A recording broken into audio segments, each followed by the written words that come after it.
अगर गिरगुट और नीतीश कुमार को सामने रखा जाए तो गिरगुट कहेगा कि मुझे इससे शर्म आती है। सुबह में जो बोलेंगे शाम तक चाचा पलट जाएंगे। बताओ, अगर नीतीश कुमार का नाम असदुद्दीन ओवैसी होता तो तुम क्या करते? और अख्तर अली मान सीमांचल जिंदाबाद का नारा लगाएगा लोकसभा में। बिहार में सिर्फ यही चाहते हैं कि यादवों का नेता हो, कोई गुनाह नहीं है।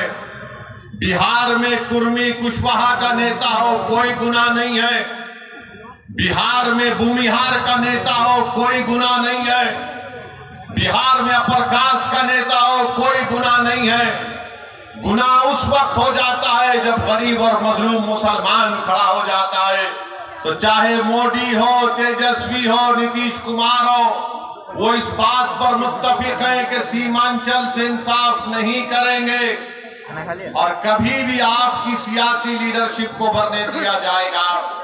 इसीलिए धोखा देकर, आपकी पीठ में खंजर मारकर, आपके वोटों से मुंतखब शुदा, आपकी दुआओं से मुंतखब शुदा चारों विधायक को उन्होंने खरीद लिया।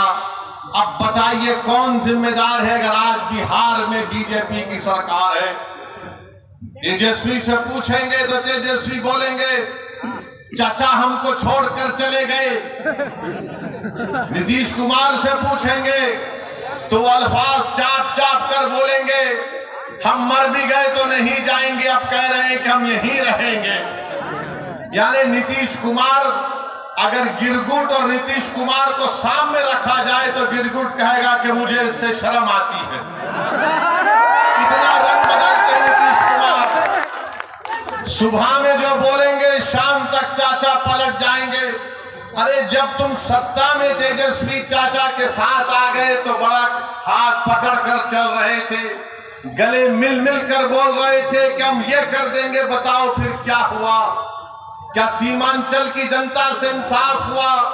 क्या सीमांचल में यहाँ पर आप ही के इस विधानसभा में यहाँ पर 2 अनुमंडल की जरूरत थी? क्या एक अनुमंडल खुला?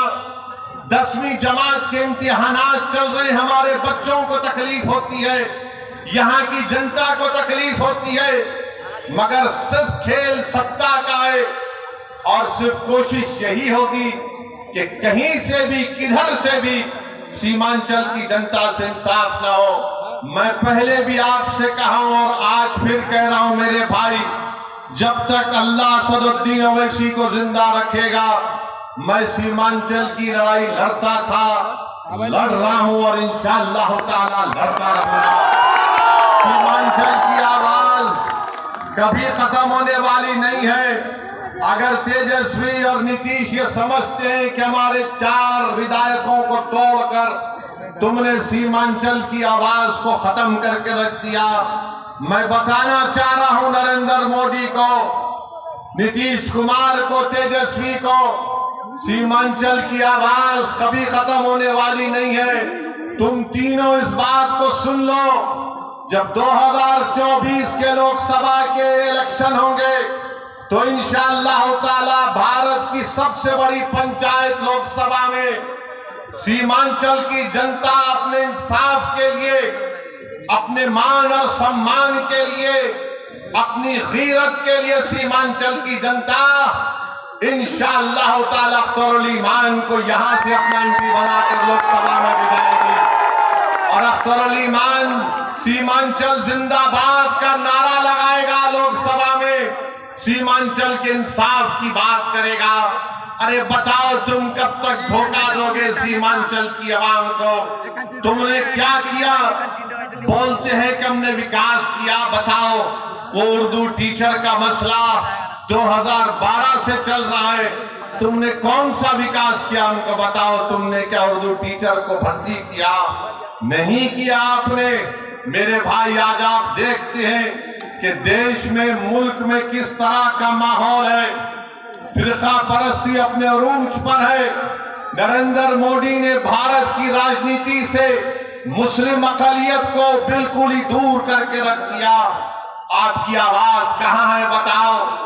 आपकी आवाज कहां पे आपको नजर आती है? ये आपने जिसको अपना एमपी बनाकर कामयाब किया, क्या आपने कभी इसकी जबान से सुना भारत की पार्लियामेंट में सीमांचल की अवाम हुसैन साहब बोला? क्या तुमने कभी सुना कि इसने कभी पार्लियामेंट में उठकर एक लफ्ज कहा हो बाबरी मस्जिद का? अरे जो मुझ पर इल्जाम लगाते, मैं तुमको चैलेंज कर रहा हूं, तुम कल प्रेस कॉन्फ्रेंस करके बाबरी मस्जिद का नाम ले लो।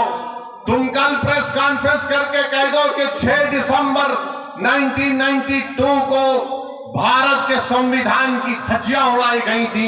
नहीं बोलेंगे। क्यों नहीं बोलेंगे?